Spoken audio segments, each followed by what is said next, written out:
If you're watching this channel, it's because you don't enjoy watching the world squander what Christendom built, but you want to do your part. And chances are you've heard me mention a great means by doing just that. Email made by and for Catholics.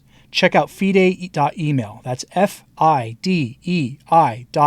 Built for Catholic individuals, families, organizations, and groups. They're private, secure, and of course, they're Catholic. And they're offering 2 months off on your first year for an annual subscription if you enter the coupon code Return to Tradition without spaces. That's the name of this channel, without spaces, at checkout. Would you like another sign of hope? I sometimes bring good news, not as often as I'd like, and not as often as some people watching would like. But if you would like legitimately good news, I have some for you today. As I've said before, the seminaries are now full of young, conservative, and traditionally minded men. Diocesan seminaries are full like this. This isn't just the SSPX, or the FSSP, or the other groups that are equivalent to them. The diocesan seminaries are full of men like this. And it's not just in the United States.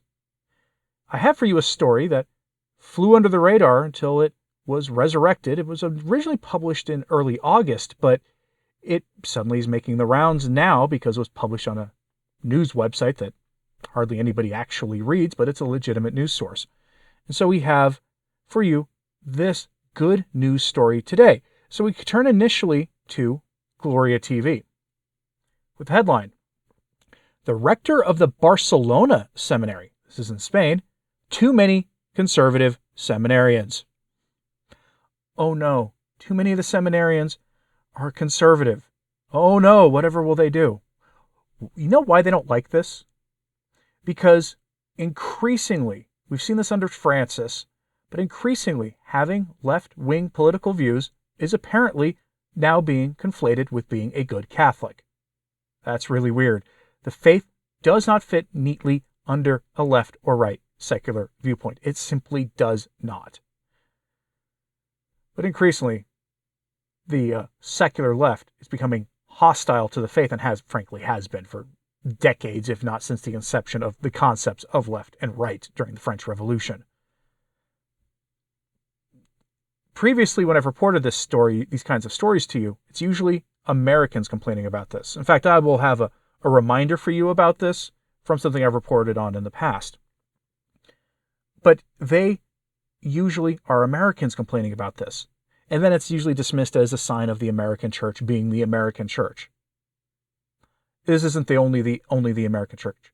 If it's Spain, then it's France. If it's Spain, then it's Switzerland. If it's Spain, then it's probably Argentina. And if it's Spain, it's probably going to be in Chile and in Eastern Europe and any other place you can name. It's not just the United States. Here's the very brief article on this. Quote, "Seminarians today, if there are any, are, quote, reactionary. Reverend Salvador Barcadet, rector of the Seminary of Barcelona, Spain, told El Puntivicat on the 13th of August. Rector Barcadet has noticed a, quote, shift to the right among seminarians. The new generations in times of crisis seek security, and these styles, these more fundamentalist and more conservative tendencies. He sees the shift to conservatism can also be found among young people outside of the church. Barcadet's hope. Pope Francis and also the bishops are concerned about this reality and want to try to redirect it. In his seminary, they want to influence the young people with a broader vision, a spirit of dialogue, and a mentality that is more open to the diversity of people." End quote. What he wants are young people who are synodal in their viewpoint. We know synodality to mean dialoguing and accompaniment and all the other tired language that we're tired of hearing, without calls to conversion, without really mentioning sin much, unless they're like eco-sins or something like that. We don't hear that talk from the synod. Instead, it's just non-judgmentalness and being nice and getting along to go along. Young seminarians don't want that. At the very least, they're conservative by post-conciliar standards, and often at times, many of them are actually traditional. This is now a worldwide phenomenon. They are very concerned about this, to the point, whereas I will remind you here, that in the United States, the seminaries are trying to nip this problem in the bud. And they're doing it by doing a, quote, digital detox. So we go to where else but America Magazine for this headline. The changing face of seminary formation, group therapy, digital detoxing, and more listening. Ah, yes, that's what we need, more listening. I can't think of anything that what we need to have good priests who are actually identifiably Catholic than more group hug listening sessions, because that's what the church needs. You remember when I reported to you about how the seminaries are banning Taylor Marshall, and some were like, well, it's just the Jesuit seminaries. If it's the Jesuit seminaries, it's the rest of them, or at least the rest of them in certain dioceses. I don't think you're seeing Archbishop Sample telling his seminarians probably not to listen to podcasts. They might restrict their internet access for, frankly, obvious reasons. They may tell them not to spend very much time online, but I doubt they're telling them not to listen to that stuff. However, if you're in the Archdiocese of Portland, or if you know someone going to Mount Angel Seminary in Western Oregon, which is their diocesan seminary, which attracts students from around the world, by the way, and if they are banning people from listening to podcasts like this one, or if they simply are restricting their internet access, let me know in the comments or send me an email. I'd be very curious to know the answer to that question. But in general, you will find in the dioceses run by the usual suspects that they are restricting access to the internet severely for these young men. They don't want them to become rad trads.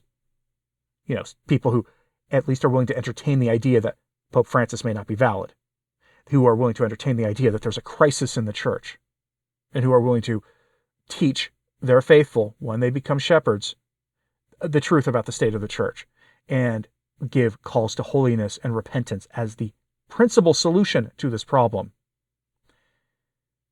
Here's your reminder of what America Magazine had to say about this. Here's the relevant part. Quote, while students are more diverse in some ways, seminarians, there are signs that they are becoming less diverse in others. A 2023 study of Catholic priests in the United States by the Catholic Project at the Catholic University of America found that younger priests increasingly self-identify as politically and theologically conservative. The Reverend Joshua Rodriguez, rector of Notre Dame Seminary in New Orleans, said he sees more, quote, traditionally minded seminarians now than when he was working in seminary 17 years ago. His former classmate, the Reverend Paul Hosig, who is now the rector of Kenrick Glennon Seminary in St. Louis, Missouri, agrees. Father Hosig said some of that shift comes from a desire for, quote, clear guidance from the church's teaching. I think if there's a lot of ambiguity, there's a lot of gray, the men tend to shy away a bit.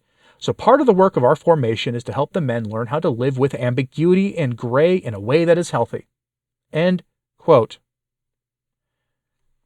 There's your admission that the ambiguity in the church is on purpose, and they're doing everything they can to make that ambiguity be a permanent feature of the life in the Catholic Church.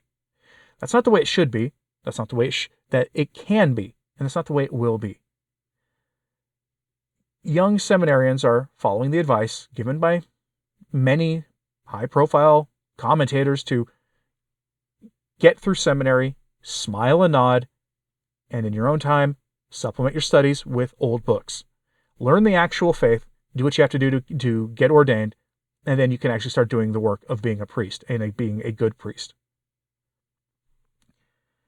But they are actively trying to suppress this. And here is all the proof you need. I'm curious what you have to say about this, so let me know in the comments, please. Are you surprised that they are now seeing this in places outside the United States? Are you surprised that they're actively taking measures to prevent this being a real problem? Are you surprised by the rather open admission that they are fine with ambiguity? Let me know in the comments, please. Like and subscribe if you haven't. It certainly helps. So does sharing this on social media. That helps too. And, as always, pray for the church. I'm Anthony Stine. Ave Maria.